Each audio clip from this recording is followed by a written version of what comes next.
നമസ്കാരം. Prime time ന്യൂസിലേക്ക് എല്ലാ പ്രേക്ഷകർക്കും സ്വാഗതം. ഇന്ന് പുറത്തു വന്ന വാർത്തകളുടെ സമഗ്രമായ റിപ്പോർട്ടുകളാണ് പ്രൈം ടൈം ന്യൂസ് പ്രേക്ഷകരുമായി പങ്കുവയ്ക്കുക. ഞാൻ പ്രജിൻ സി കണ്ണൻ. ഞാൻ പ്രവിത ലക്ഷ്മി. വിശദമായ വാർത്തകളിലേക്ക്. ഏറ്റവും പ്രധാനപ്പെട്ട വാർത്തയിൽ നിന്ന് തന്നെ ആരംഭിക്കുകയാണ് പ്രൈം ടൈം ന്യൂസ്. വീണ്ടും ഓപ്പറേഷൻ അരിക്കൊമ്പൻ.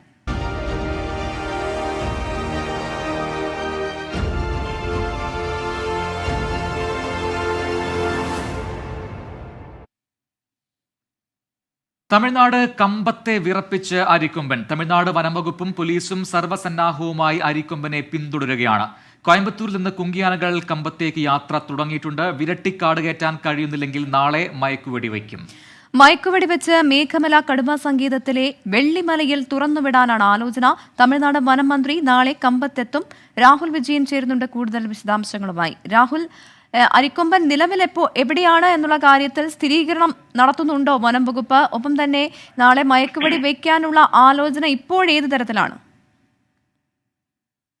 പ്രവിത, പ്രജിൻ, ഏകദേശം 14 മണിക്കൂറോളം ഇന്ന് അരിക്കൊമ്പൻ തമ്പടിച്ചിരുന്ന അല്ലെങ്കിൽ ചുറ്റിത്തിരിഞ്ഞിരുന്നത് ഈ കമ്പം ടൗണിനോട് ചേർന്നുള്ള പ്രദേശങ്ങളായിരുന്നു. ആദ്യം ഒരു പുളിത്തോട്ടത്തിലായിരുന്നു, പിന്നീട് അത് വാഴത്തോട്ടത്തിലേക്ക് മാറി നിന്നു.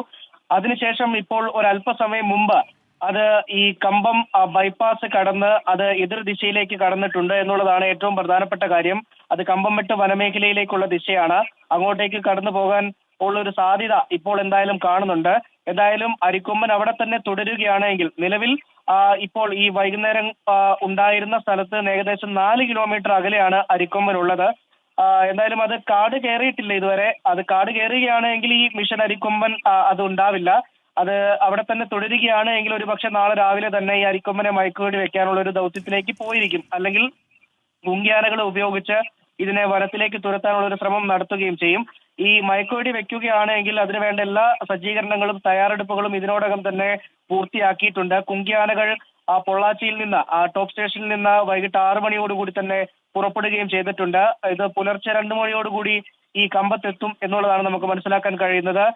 മുത്തു, സ്വയംഭു എന്നീ 2 കുങ്കിയാനകളാണ് എത്തുന്നത്. നിരവധി ദൗത്യങ്ങളിൽ, തമിഴ്നാട്ടിലെ നിരവധി ദൗത്യങ്ങളിൽ പങ്ക് എടുത്തിട്ടുള്ള പരിചിതം ആയിട്ടുള്ള അല്ലെങ്കിൽ ഈ പരിചയസമ്പന്നരായിട്ടുള്ള കുങ്കിയാനകളാണ്. അവർ ഇങ്ങോട്ടേക്ക് എത്തുകയും ചെയ്യും. നാളെ രാവിലെ തന്നെ ഇതിനു വേണ്ട ഒരുക്കങ്ങൾ പൂർത്തിയാക്കും എന്നുള്ളതാണ് നമുക്ക് മനസ്സിലാക്കാൻ കഴിയുന്നത്. രാഹുൽ, ഈ സ്വമേധയാ അല്ലെങ്കിൽ കുങ്കിയാനകളെ ഉപയോഗിച്ച് അല്ലെങ്കിൽ മയക്കുവെടി വെച്ചാണെങ്കിലും ആനയെ, അരിക്കൊമ്പനെ ഈ കാട്ടിലേക്ക് വീണ്ടും കയറ്റുക, കാട് കയറ്റുക എന്നൊരു ലക്ഷ്യമാണ് ഇപ്പോൾ ദൗത്യ സംഘത്തിന് മുന്നിലുള്ളത്. പക്ഷേ പിന്നീട് വീണ്ടും തിരികെ ഇതേ മേഖലയിലേക്ക് അരിക്കൊമ്പൻ എത്താനുള്ള സാധ്യത കൂടുതലാണ്. കാരണം ആ ആന അത്തരത്തിലുള്ളൊരു ആനയാണ്. ചിന്നക്കനാലിലും 301 കോളനിയിലും നമ്മൾ ഇത് കണ്ടതുമാണ്. നിലവിൽ ഈ കമ്പം മേഖല, ഇവിടുത്തെ ജനവാസ മേഖല, അവിടെയുള്ള കച്ചവട സ്ഥാപനങ്ങൾ, ഇതെല്ലാം തന്നെ അരിക്കൊമ്പന് മനസ്സിലാക്കാൻ കഴിഞ്ഞിട്ടുണ്ട്. അങ്ങനെയെങ്കിൽ വീണ്ടും ഇതേ മേഖലയിലേക്ക് എത്താനുള്ള സാധ്യത കൂടുതലാണ്. അത് മുന്നിൽ കണ്ടുകൊണ്ട് അതിനെ നേരിടാൻ അല്ലെങ്കിൽ അത് സുരക്ഷയൊരുക്കാൻ എന്താണ് വനം വകുപ്പിന്റെ ആലോചന? പ്രജിൻ, എന്തായാലും അരിക്കൊമ്പൻ ഇങ്ങോട്ടേക്ക് വരുന്നത് തടയാൻ ഈ തമിഴ്നാട് വനംവകുപ്പിനെ സംബന്ധിച്ചിടത്തോളം പ്രത്യേകിച്ചൊന്നും ചെയ്യാൻ കഴിയില്ല എന്നുള്ളത് തന്നെ വേണമെങ്കിൽ പറയാം. കാരണം ഇതിനെ മയക്കുവെടി വെച്ച് പിടികൂടുകയാണെങ്കിൽ പോലും മേഘമലയിലേക്കാണ് കൊണ്ടുവിടുന്നത്. നമുക്കറിയാം, ഈ പെരിയാർ കടുവാ സങ്കേതത്തിൽ തുറന്നുവിട്ട അരിക്കൊമ്പൻ ആദ്യം ചെന്നത് മേഘമല കടുവാ സങ്കേതത്തിലേക്കാണ്. അവിടെ നിന്നത് ജനവാസ മേഖലയിൽ ഇറങ്ങി ചുറ്റിത്തിരിഞ്ഞ് വീണ്ടും കുമളി ഭാഗത്തെത്തി. അങ്ങനെയാണ് ഇപ്പോൾ വീണ്ടും ഈ കമ്പത്ത് വരെ എത്തിയിരിക്കുന്നത്. അതിന്റെ സഞ്ചാരപഥ കൃത്യമായിട്ട് നമ്മൾ നോക്കുകയാണെങ്കിൽ അത് മനസ്സിലാകുന്നതാണ്. അതുകൊണ്ട് തന്നെ ആന ഒരു തവണ ഒരു വഴിയിലൂടെ സഞ്ചരിച്ചു കഴിഞ്ഞാൽ അത് എത്ര കാലം കഴിഞ്ഞാലും അത് മറക്കില്ല. ആ വഴിയിലൂടെ അത് പിന്നെയും വരും.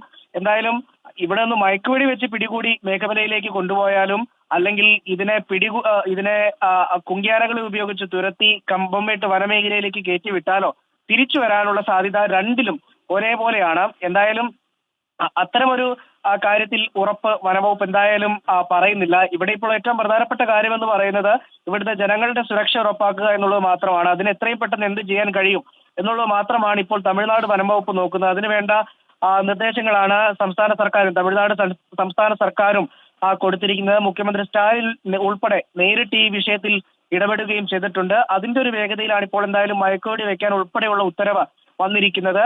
ഒരു പക്ഷേ മയക്കുവെടി വെക്കാതെ അതിനെ തുരത്താനുള്ള എന്തെങ്കിലും ശ്രമം ഉണ്ടെങ്കിൽ, എന്തെങ്കിലും സാധ്യതയുണ്ടെങ്കിൽ അതാണ് ഏറ്റവും ആദ്യം നടത്തുക എന്നുള്ളത് ആണ് നമുക്കിപ്പോൾ മനസ്സിലാക്കാൻ കഴിയുന്നത്. ശരി, രാഹുൽ വിജയനാണ് വിവരങ്ങൾ നൽകിയത്. തമിഴ്നാട് കമ്പത്തെ വിറപ്പിച്ച് അരിക്കൊമ്പൻ കാട്ടാന. തമിഴ്നാട് വനം വകുപ്പും പോലീസും സർവ്വസന്നാഹവുമായി അരിക്കൊമ്പനെ നിരീക്ഷിക്കുന്നുണ്ട്. കോയമ്പത്തൂരിൽ നിന്ന് കുങ്കിയാനകൾ കമ്പത്തേക്ക് യാത്ര തിരിച്ചിട്ടുമുണ്ട്. എന്തായാലും ഏത് തരത്തിലായിരിക്കും ഇനി അരിക്കൊമ്പനെ കൈകാര്യം ചെയ്യേണ്ടത്, മയക്കുവെടി വെക്കേണ്ട സാഹചര്യം ഉണ്ടാകുമോ എന്നുള്ള കാര്യത്തിലൊക്കെ ഒരു തീരുമാനം, അന്തിമ തീരുമാനം അത് ഇതുവരെയും ഉണ്ടായിട്ടില്ല. എന്തായാലും അരിക്കൊമ്പൻ കാട് കയറിയിട്ടുണ്ടെങ്കിൽ അത്തരത്തിലൊരു തീരുമാനത്തിലേക്ക് ഇനി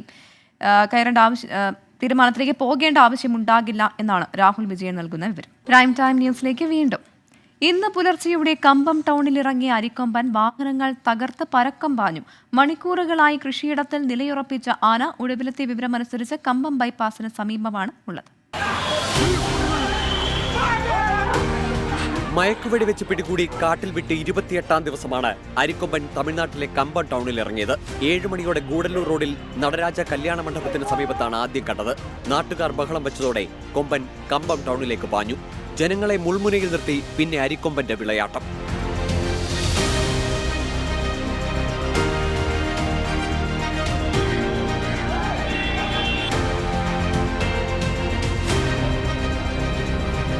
പാഞ്ഞോടിയ കൊമ്പന് മുന്നിൽ നിന്ന് പലരും രക്ഷപ്പെട്ടത് തലനാരിഴയ്ക്ക്.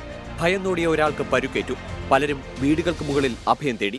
இந்த டாங்கி வழியா உள்ள போய் கண்ணன் கோயிலுக்குள்ள போய் திருச்சி குலத்தேவர்முக்கு ஸ்ட்ரீட் வழியா போய் நேரா ஈபி ரோடுக்கு போயிருச்சு. அங்க இருக்கிற ஒரு மரத்துக்கடியில இருந்து இன்ஜெக்ஷன் போட்டாங்க. அதுலயும் சரியா கேட்கல. பெருசு, ரொம்ப பெருசு. போய் இந்த வாட்டர் டேங்கர் உள்ளே போய் நுழைஞ்சு அப்படியே மதுளை கடந்து மதுளை தாண்டி கடந்து அப்படியே கண்ணங்கோயிலுக்குள்ளே போய் அப்படியே ரவுண்ட் அடித்து அப்படியே போய் ஒரு ஆளை தள்ளி விட்டு ஒரு ஆட்டாவை நொறுக்கி அப்படியே പോയി പുളിയന്തൊക്കുന്നു. പടക്കം പൊട്ടിച്ച് പോലീസും വനപാലകരും ആനയ്ക്ക് പിന്നാലെ. കമ്പംമെട്ട് ഭാഗത്തെ പുളിമരത്തോട്ടത്തിൽ കയറിയ അരിക്കൊമ്പൻ വീണ്ടും ജനവാസ മേഖലയിൽ ഇറങ്ങി. ജനങ്ങളുടെ സുരക്ഷ ഉറപ്പാക്കാൻ തമിഴ്നാട് മുഖ്യമന്ത്രി MK സ്റ്റാലിൻ നിർദ്ദേശം നൽകി. കുങ്കിയാനയെ എത്തിച്ച അരിക്കൊമ്പനെ കാട്ടിലേക്ക് തുരത്തുമെന്ന് കമ്പം MLA N. രാമകൃഷ്ണൻ 24നോട്.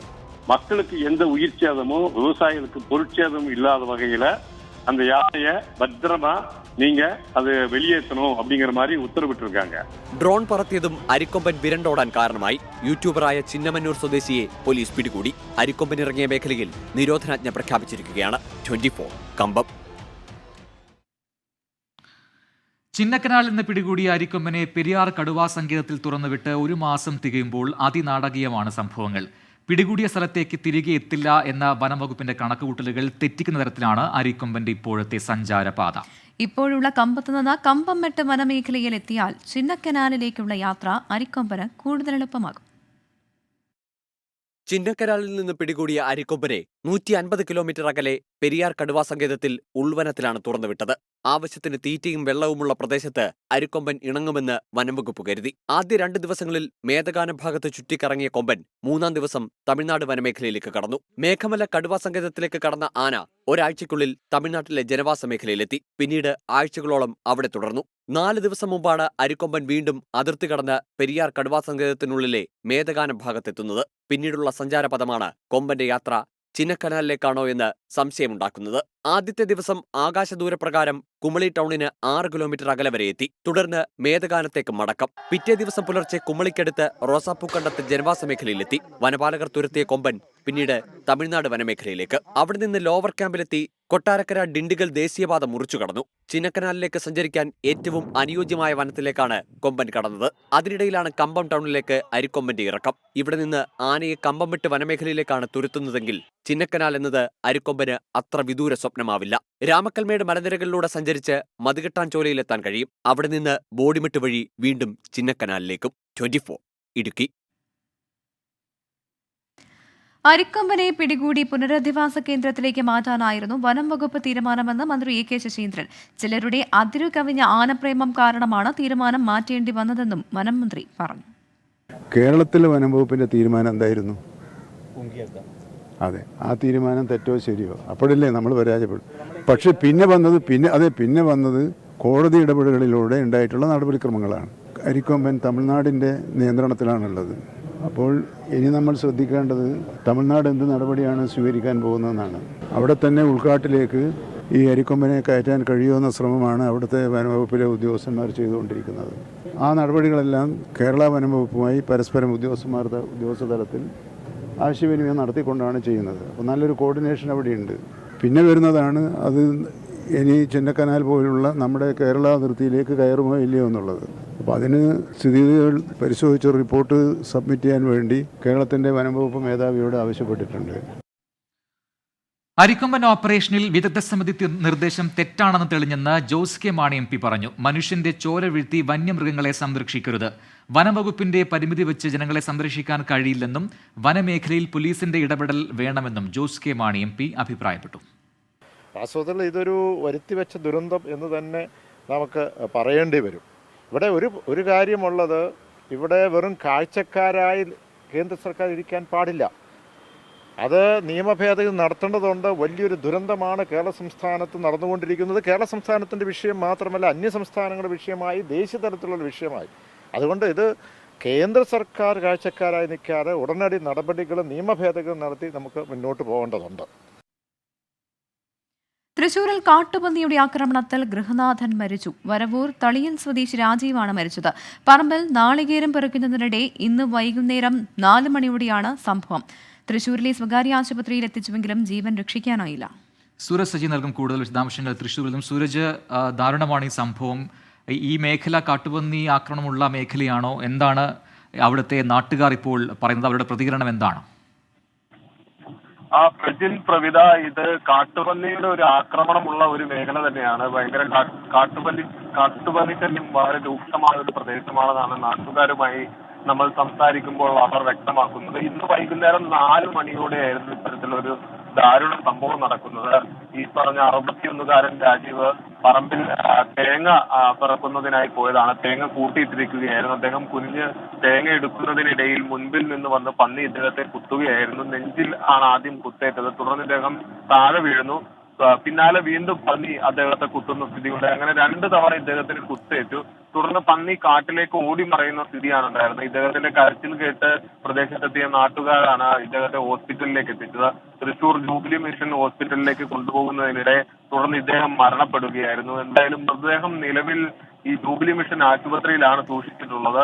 നാളെ പോസ്റ്റ്മോർട്ടത്തിന് ശേഷം ബന്ധുക്കൾക്ക് വിട്ടുകൊടുക്കും എന്നൊരു വിവരമാണ് നമുക്ക് ലഭിക്കുന്നത്. എന്താണ് ഈ പ്രദേശത്തെ സംബന്ധിച്ച് പറയുമ്പോൾ നിരവധി തവണ, അതായത് നിരന്തരം കാട്ടുപന്നിയുടെ ശല്യമുണ്ട്. പ്രത്യേകിച്ച് ഇതൊരു കാർഷിക മേഖലയാണ്. അതുകൊണ്ട് തന്നെ കുരങ്ങ്, അതുപോലെ തന്നെ കാട്ടുപന്നിയുടെയും പ്രധാന ശല്യം പലപ്പോഴും അവിടുത്തെ പ്രദേശവാസികൾ വനംവകുപ്പിനെ ഉൾപ്പെടെ അറിയിച്ചതാണ്. പലപ്പോഴും പരാതിപ്പെട്ടു. കഴിഞ്ഞ ഏതാനും ദിവസങ്ങൾക്ക് മുമ്പാണ് ഇത്തരത്തിൽ ബൈക്കിൽ പോയിരുന്ന ഒരു ദമ്പതികളെ കാട്ടുപന്നി കുത്തിമറിച്ചിരുന്നതും തുടർന്ന് അവർക്ക് പരിക്കേൽക്കുന്ന ഒരു സ്ഥിതിയും ഉണ്ടായിരുന്നു. ഈ സാഹചര്യത്തിലെല്ലാം തന്നെ വനംവകുപ്പിനോട് ഇത്തരം വിഷയങ്ങളിൽ നടപടി ആവശ്യപ്പെട്ടുകൊണ്ട് അവിടുത്തെ നാട്ടുകാർ സമീപിച്ചെങ്കിലും ഒരു ശാശ്വത പരിഹാരം ഈ വിഷയത്തിൽ കാണാൻ കഴിയാതെ പോയതാണ് ഇത്തരം ഒരു വലിയ ദാരുണ സംഭവത്തിലേക്ക് എത്തിയതെന്നാണ് നാട്ടുകാർ പ്രധാനമായും ഉന്നയിക്കുന്ന വിമർശനം. പ്രജിൻ പ്രവിത. ശരി, സൂരജ് സജിയാണ് വിവരങ്ങൾ നൽകിയത്.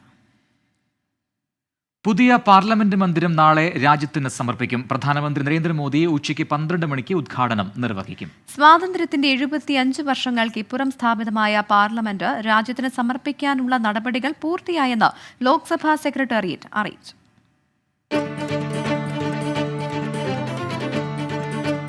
ബ്രിട്ടീഷുകാർ നിർമ്മിച്ച പഴയ പാർലമെന്റ് മന്ദിരത്തിന് സമീപമാണ് പുതിയ പാർലമെന്റ് മന്ദിരം തല ഉയർത്തി നിൽക്കുന്നത്. വൃത്താകൃതിയിലുള്ള പഴയ പാർലമെന്റ് മന്ദിരത്തിന് മുന്നിൽ ത്രികോണാകൃതിയിലാണ് പുതിയ പാർലമെന്റ് മന്ദിരത്തിന്റെ സ്ഥാനം. ഭൂമിക്കടിയിൽ 1, ഭൂനിരപ്പിൽ 1, മുകളിൽ 2, അങ്ങനെ ആകെ 4 നിലകൾ. 64,500 ചതുരശ്ര മീറ്ററാണ് പുതിയ പാർലമെന്റ് മന്ദിരത്തിന്റെ വിസ്തൃതി. ജ്ഞാനദ്വാർ, ശക്തിദ്വാർ, കർമ്മദ്വാർ എന്നീ 3 പ്രധാന കവാടങ്ങളാണ് പുതിയ പാർലമെന്റ് മന്ദിരത്തിലുള്ളത്. സെൻട്രൽ ഹാളിന് പകരം പുതിയ പാർലമെന്റ് മന്ദിരത്തിൽ ഉണ്ടാവുക സെൻട്രൽ ലോഞ്ച്. 2000 ചതുരശ്ര മീറ്റർ തുറന്ന മുറ്റത്ത് ദേശീയ വൃക്ഷമായ ആൽമരം ഇടം പിടിച്ചിരിക്കുന്നു. മധ്യത്തിലുള്ള കോൺസ്റ്റിറ്റ്യൂഷൻ ഹാളാണ് മറ്റൊരു പ്രധാന സവിശേഷത. പ്രധാനമന്ത്രി നരേന്ദ്രമോദി നാളെ ഉച്ചയ്ക്ക് 12 മണിക്ക് പുതിയ പാർലമെന്റ് മന്ദിരം രാജ്യത്തിന് സമർപ്പിക്കും. ഇതിനുള്ള എല്ലാ ഒരുക്കങ്ങളും പൂർത്തിയായതായി ലോക്സഭാ സെക്രട്ടേറിയറ്റ് അറിയിച്ചു.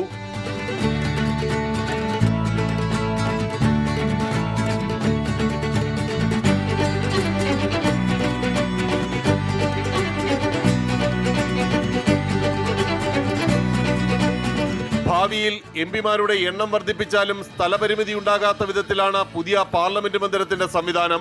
888 അംഗങ്ങൾക്ക് ലോക്സഭയിലും 384 അംഗങ്ങൾക്ക് രാജ്യസഭയിലും ഇരിക്കാനുള്ള സൗകര്യമുണ്ട്. ലോക്സഭാ ചേംബറിന്റെ ഉൾവശത്ത് ദേശീയപക്ഷി മയിലും രാജ്യസഭാ ചേംബറിന്റെ ഉൾവശത്ത് ദേശീയപുഷ്പം താമരയുമാണ് പ്രമേയം. സ്വാതന്ത്ര്യലബ്ധിയുടെ പ്രതീകമായ ചെങ്കോൾ ലോക്സഭയിൽ പ്രദർശിപ്പിക്കും. ലോകോത്തര നിലവാരത്തിലുള്ള സുരക്ഷയാണ് പുതിയ പാർലമെന്റ് മന്ദിരത്തിന് ഒരുക്കിയിരിക്കുന്നത്. Launch, library, committee hall, canteen, parking തുടങ്ങിയവയെല്ലാം സജ്ജമായി കഴിഞ്ഞു.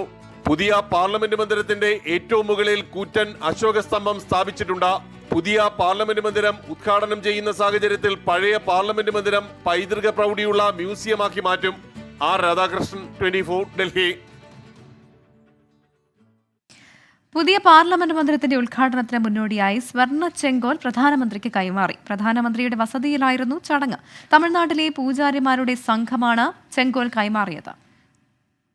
ഞായറാഴ്ച നടക്കുന്ന ഉദ്ഘാടന ചടങ്ങിൽ മോദി ചെങ്കോൽ പാർലമെന്റിൽ സ്ഥാപിക്കും.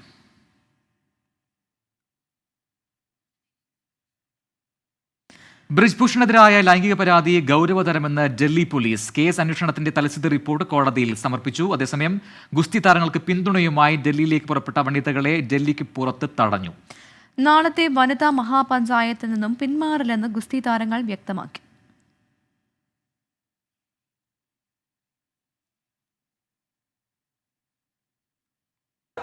पूरा देश हमारे साथ में हमें पता है, लेकिन फिर भी क्योंकि हम बच्चे हैं, हमने कभी ये पहले देखा नहीं है, हमें नहीं पता कल आने वाला हमारा कैसा होगा,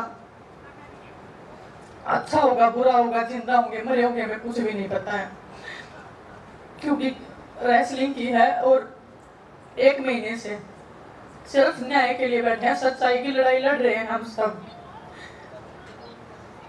लेकिन न्याय दिलवाने के बजाय और बहुत सारी चीजें हो रही हैं. ഡൽഹിയിൽ നിന്നും ബൽറാം നെടുങ്ങാടി ചേരുന്നുണ്ട് കൂടുതൽ വിവരങ്ങളുമായി. ബൽറാം, നാളെ പാർലമെന്റ് മന്ദിരത്തിന്റെ ഉദ്ഘാടനമാണ്. അതേ ദിവസം നടക്കുന്ന ഈ പ്രതിഷേധം, ഗുസ്തി താരങ്ങളുടെ പ്രതിഷേധം, കൂടുതൽ ശ്രദ്ധ അവർക്ക് നൽകിക്കൊടുക്കുമെന്ന കാര്യത്തിൽ സംശയമില്ല. പക്ഷേ ഇപ്പോൾ ഈ തൽസ്ഥിതി റിപ്പോർട്ട് കോടതിയിൽ നൽകിയിട്ടുണ്ട് ഡൽഹി പോലീസ്. അതിൽ എന്തൊക്കെ കാര്യങ്ങൾ പറയുന്നു? അതോടൊപ്പം ഇന്ന് അല്പസമയം മുൻപ് ഗുസ്തി താരങ്ങൾ മാധ്യമങ്ങളെ കണ്ടപ്പോൾ എന്തൊക്കെയാണ് അവർ പറഞ്ഞത്? പ്രജിൻ, പ്രവിത, ഈ റെസ്ലിംഗ് ഫെഡറേഷൻ ഓഫ് ഇന്ത്യ അധ്യക്ഷൻ ബ്രിജ്ഭൂഷൺ ശരൺ സിംഗിന് എതിരായ ഗുസ്തി താരങ്ങൾ നൽകിയ ലൈംഗിക പരാതി സംബന്ധിച്ചുള്ള തൽസ്ഥിതി റിപ്പോർട്ടാണ് ഡൽഹി പോലീസിന്റെ പ്രത്യേക അന്വേഷണ സംഘം ഇന്ന് റോസ് അവന്യൂ കോടതിയിൽ സമർപ്പിച്ചിരിക്കുന്നത്. മുദ്രവെച്ച കവറിലാണ് ഈ തൽസ്ഥിതി റിപ്പോർട്ട് സമർപ്പിച്ചിരിക്കുന്നത്. ഈ പരാതിക്കാരായ താരങ്ങളുടെ മൊഴി ഉൾപ്പെടെ രേഖപ്പെടുത്തി അതടക്കമുള്ള റിപ്പോർട്ടാണ് സമർപ്പിച്ചിരിക്കുന്നത്. ഇത് ഈ പരാതി ഏറെ ഗൗരവമുള്ളതാണ് എന്നാണ് പോലീസിന്റെ തൽസ്ഥിതി റിപ്പോർട്ടിൽ ഉള്ളത്. ഈ തൽസ്ഥിതി റിപ്പോർട്ടിന്റെ പകർപ്പ് താരങ്ങളുടെ അഭിഭാഷകൻ ആവശ്യപ്പെട്ടു. ഇതനുസരിച്ച് അവർക്ക് ഇതിന്റെ പകർപ്പ് കൈമാറാൻ കോടതി നിർദ്ദേശം നൽകിയിട്ടുണ്ട്. ജൂൺ 27-നായിരിക്കും കേസ് വീണ്ടും പരിഗണിക്കുക. അതേസമയം ഗുസ്തി താരങ്ങൾ പ്രഖ്യാപിച്ച വനിതാ മഹാപഞ്ചായത്ത് നാളെ നടക്കാൻ ഇരിക്കെയാണ്. ഇതിൽ രാജ്യത്തെ എല്ലാ ഭാഗത്തു നിന്നുള്ള സ്ത്രീകളും പങ്കെടുക്കണമെന്ന ആഹ്വാനം ഗുസ്തി താരങ്ങൾ നൽകിയിരുന്നു. ഇതനുസരിച്ച് പലയിടങ്ങളിൽ നിന്നായി എത്തുന്ന ഗുസ്തി താരങ്ങളെ ഇപ്പോൾ ഡൽഹിയുടെ അതിർത്തികളിൽ തടയുകയാണ് എന്നാണ് താരങ്ങൾ ആരോപിക്കുന്നത്. ഡൽഹിയുടെ 4 അതിർത്തികളിലും സുരക്ഷ ശക്തമാക്കുകയും പുറമേ നിന്നുള്ള സമരക്കാർ അടക്കമുള്ളവരെ തടയുകയും ചെയ്യുന്ന സാഹചര്യം നിലവിലുണ്ട്. അംബാലയിൽ നിന്നെത്തിയ സ്ത്രീകളെ ഇത്തരത്തിൽ തടഞ്ഞു വെച്ചിരിക്കുകയാണ് എന്നും ഇവരെ ഈ ഡൽഹിയിലേക്ക് പ്രവേശിപ്പിക്കുന്നില്ല എന്നുമാണ്. നിരവധി സ്ത്രീകൾ ഇത്തരത്തിൽ ഡൽഹി അതിർത്തികളിൽ കുടുങ്ങിക്കിടക്കുന്നു പോലീസ് നടപടിയെ തുടർന്നെന്നാണ് ഗുസ്തി താരങ്ങൾ ആരോപിച്ചിരിക്കുന്നത്. മാധ്യമങ്ങളെ കാണുന്നതിനിടെ വിനേഷ് ഫോഗോട്ട് പൊട്ടിക്കരയുന്ന സാഹചര്യം ഉണ്ടായി. തങ്ങൾക്ക് എന്ത് സംഭവിക്കും എന്ന് അറിയില്ല, കാരണം അത്രയും ഉന്നതരായ ആളുകൾക്ക് എതിരെയാണ് തങ്ങൾ നീതിക്ക് വേണ്ടി പോരാടുന്നത്. അതുകൊണ്ട് തന്നെ സുരക്ഷാ ഭീഷണി അടക്കമുണ്ട് എന്ന കാര്യമാണ് അവർ സൂചിപ്പിച്ചത്. സമരം അവസാനിപ്പിക്കുന്നതിനായി തങ്ങൾക്കുമേൽ കടുത്ത സമ്മർദ്ദമുണ്ട് എന്നും താരങ്ങൾ ആരോപിച്ചിരിക്കുന്നു. നീതി തേടുന്ന, സത്യത്തിനു വേണ്ടി നിലകൊള്ളുന്ന തങ്ങളാണ് കുറ്റക്കാർ എന്ന നിലയിലുള്ള ചിത്രീകരണമാണ് ഇപ്പോൾ നടക്കുന്നത് എന്നും, എന്നാൽ എന്തു വന്നാലും നാളത്തെ വനിതാ മഹാപഞ്ചായത്തിൽ നിന്നും പിന്മാറില്ല എന്നും താരങ്ങൾ വ്യക്തമാക്കിയിരിക്കുകയാണ്. ജന്തർ മന്ദിറിൽ കനത്ത സുരക്ഷ പോലീസ് ഒരുക്കിയിട്ടുണ്ട്. ഇപ്പോൾ 100ഓളം പേരാണ് ഈ സമര പന്തലിൽ ഉള്ളത്. മറ്റ് പുറമെ നിന്നുള്ള ആളുകളെ അതിർത്തികളിൽ തടയുകയാണെങ്കിൽ ഈ തടയുന്ന പോലീസ് ബാരിക്കേഡ് ഒരുക്കുന്ന ഇടത്ത് തന്നെ മഹാപഞ്ചായത്തുകൾ ചേരാനുള്ള തീരുമാനമാണ് സമരസമിതി എടുത്തിരിക്കുന്നത്. ഈ ജന്തർ മന്ദിറിലേക്ക് രാവിലെ 11 മണിയോടെ എത്താൻ ആഹ്വാനം ചെയ്തിരിക്കുന്നു. അവിടെ നിന്നും മാർച്ചായാകും പുതിയ പാർലമെന്റ് മന്ദിരത്തിലേക്ക് പോവുക. പോലീസ് തടയുകയാണെങ്കിൽ സമാധാനപരമായി അവിടെ തന്നെ കുത്തിയിരുന്ന് മഹാപഞ്ചായത്ത് ചേരും എന്നാണ് താരങ്ങൾ ആഹ്വാനം ചെയ്തിരിക്കുന്നത്. പ്രജിൻ, പ്രവിത. നാളെ ഉച്ചയ്ക്ക് 12 മണിക്കാണ് പാർലമെന്റ് മന്ദിരത്തിന്റെ ഉദ്ഘാടനം പ്രധാനമന്ത്രി നിർവഹിക്കുക. എന്തായാലും 11 മണിക്കായിരിക്കും മഹാപഞ്ചായത്ത് എന്നാണ് ഗുസ്തി താരങ്ങൾ അറിയിച്ചിരിക്കുന്നത്. പ്രതിഷേധവുമായി മുന്നോട്ട് പോകാൻ തന്നെയാണ് ഗുസ്തി താരങ്ങളുടെ തീരുമാനമെന്നാണ് ബൽറാം നെടുങ്ങാടി ഡൽഹിയിൽ നിന്നും റിപ്പോർട്ട് ചെയ്യുന്നത്. തിരികെ പ്രൈം ടൈം ന്യൂസിലേക്ക്. അടുത്ത വാർത്തയിലേക്ക് കടക്കുന്നു. കൊല നടത്തിയത് ഹണി ട്രാപ്പിനിടെ.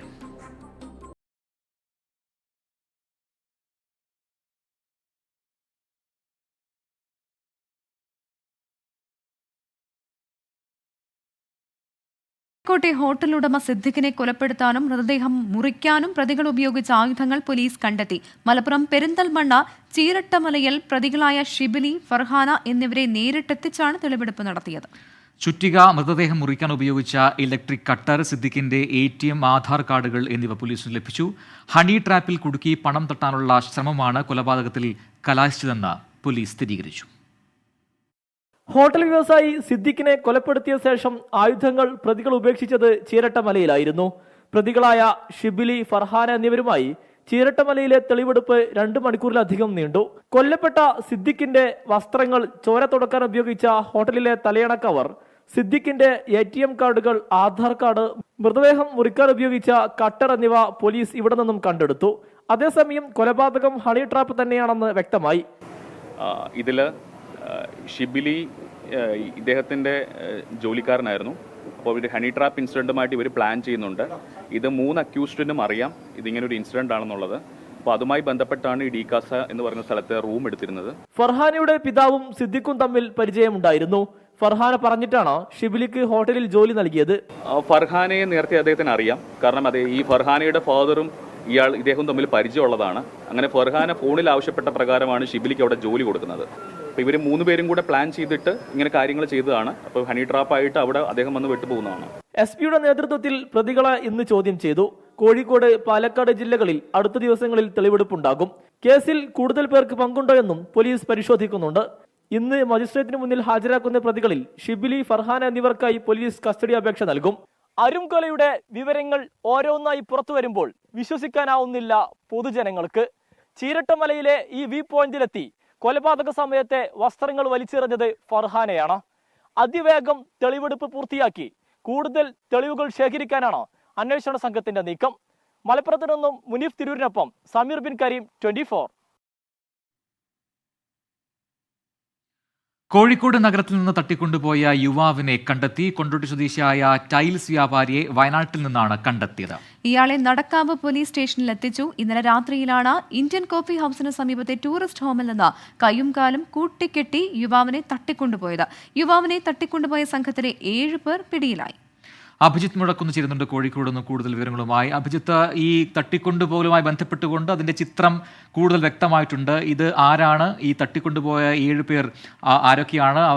അവരും ഇയാളും തമ്മിലുള്ള ബന്ധം എന്ത്? ഇതൊക്കെ തന്നെ ഇപ്പോൾ വെളിവായി കാണുമല്ലോ. എന്താണ് വിശദാംശങ്ങൾ?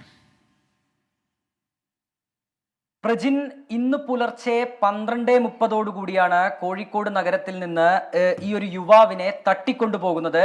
ഈ തട്ടിക്കൊണ്ടുപോയ സംഘത്തിലെ 7 പേരെയാണ് നിലവിൽ പോലീസ് പിടികൂടിയിരിക്കുന്നത്. ഇതിൽ ഒരാൾ ഈ പോലീസിൽ നിന്ന് കടന്നു കളഞ്ഞു എന്നുള്ളതാണ് നമുക്ക് ലഭ്യമാകുന്ന ഏറ്റവും പ്രധാനപ്പെട്ട വിവരം. പോലീസ് പറയുന്നതനുസരിച്ച് അട്ടപ്പാടി സ്വദേശിയായ നിഷാദ് എന്ന യുവാവിനെയാണ് ഈ 8-അംഗ സംഘം തട്ടിക്കൊണ്ടുപോയത്.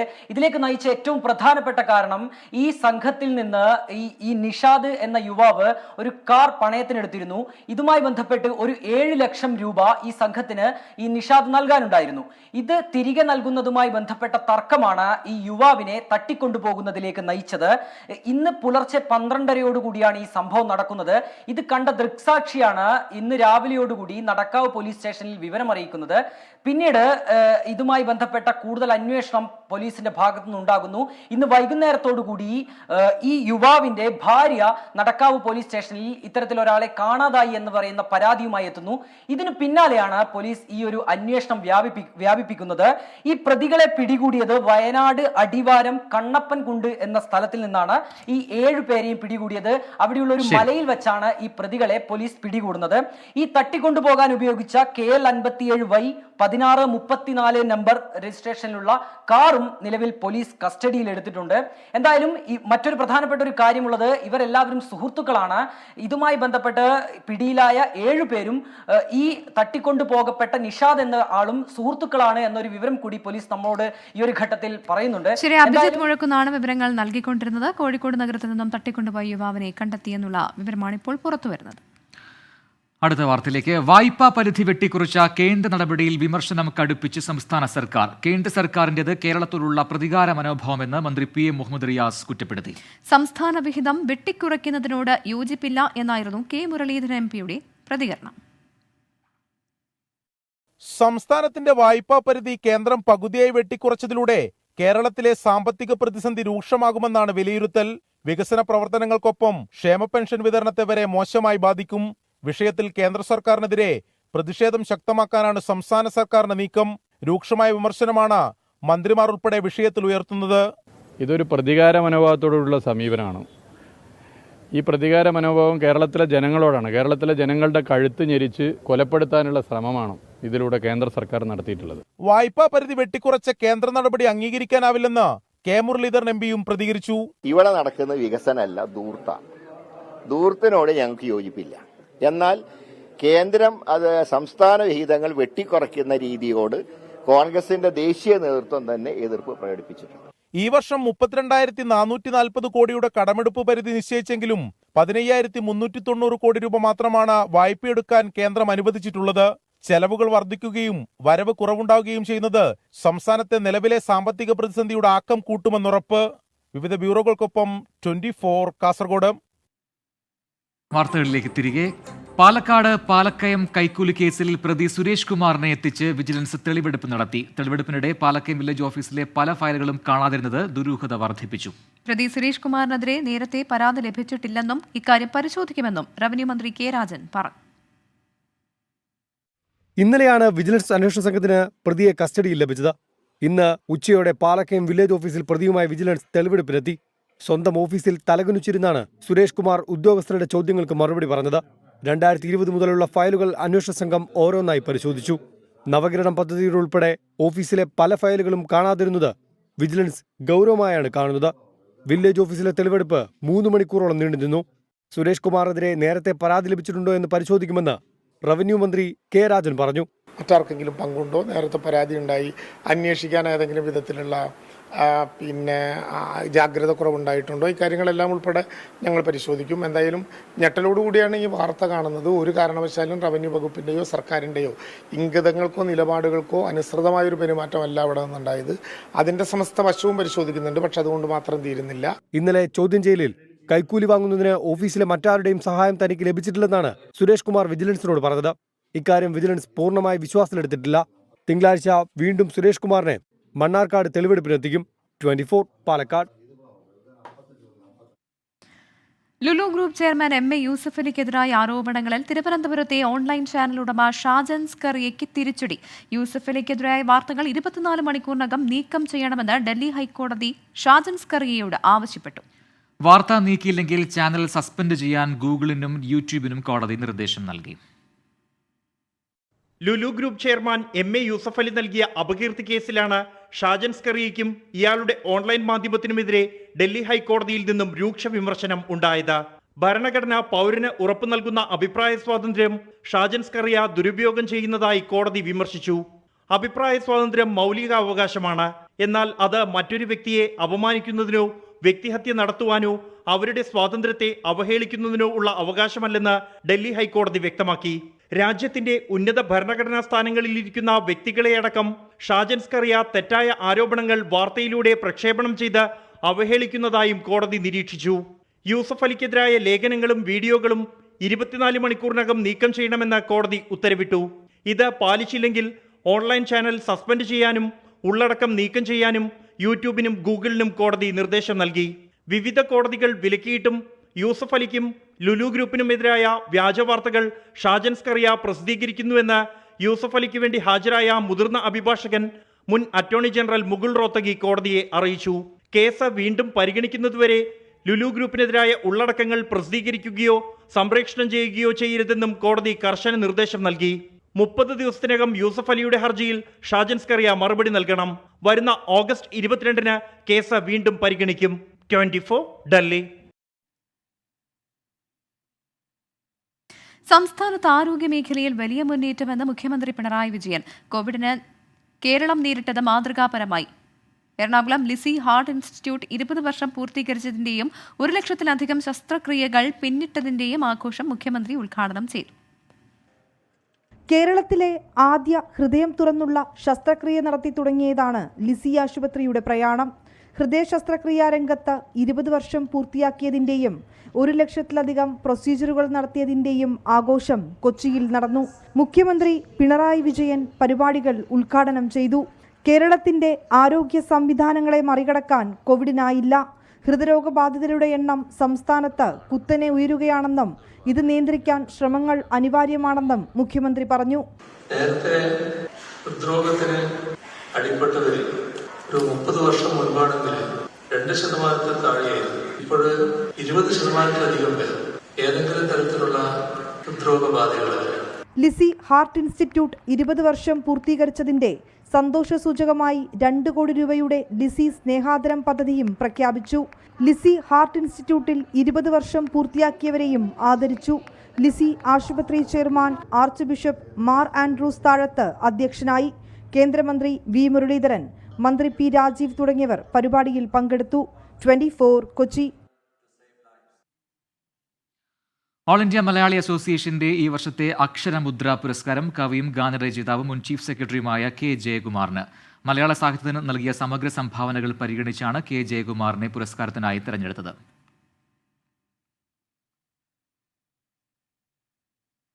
₹50,000 പ്രശസ്തി പത്രവും അടങ്ങുന്നതാണ് പുരസ്കാരം.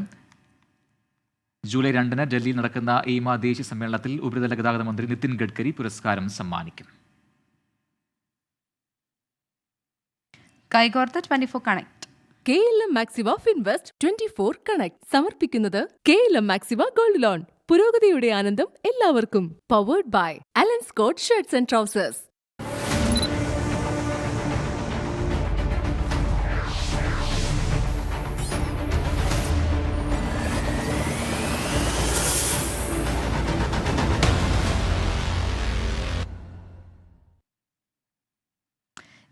കണക്റ്റിന്റെ റോഡ് ഷോ പാലക്കാട് ജില്ലയിൽ പ്രയാണം തുടരുന്നു. കൂറ്റനാട് സ്വകാര്യ ബസ് സ്റ്റാൻഡിന് സമീപത്തെ ആദ്യ സ്വീകരണ കേന്ദ്രത്തിലും KLM മാക്സിമ ഫിൻവെസ്റ്റ് ചന്ദ്രനഗർ ശാഖയ്ക്ക് മുന്നിലും 100 കണക്കിന് ആളുകൾ 24 കണക്റ്റിന്റെ ഭാഗമായി.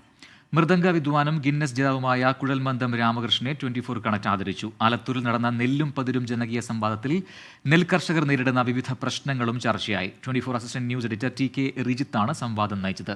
24 കണക്റ്റിന്റെ പാലക്കാട് ജില്ലയിലെ പര്യടനം നാളെയും തുടരും. കൂടുതൽ വിവരങ്ങൾക്കും 24 കണക്റ്റിൽ അംഗമാകാനും വിളിക്കുക. ഫോൺ നമ്പറുകൾ 8111991602, 8111991260. ഞങ്ങളുടെ വെബ്സൈറ്റ് www.24news.com/24connect. ഇവിടെ പ്രൈം ടൈം ന്യൂസ് പൂർത്തിയാവുന്നു.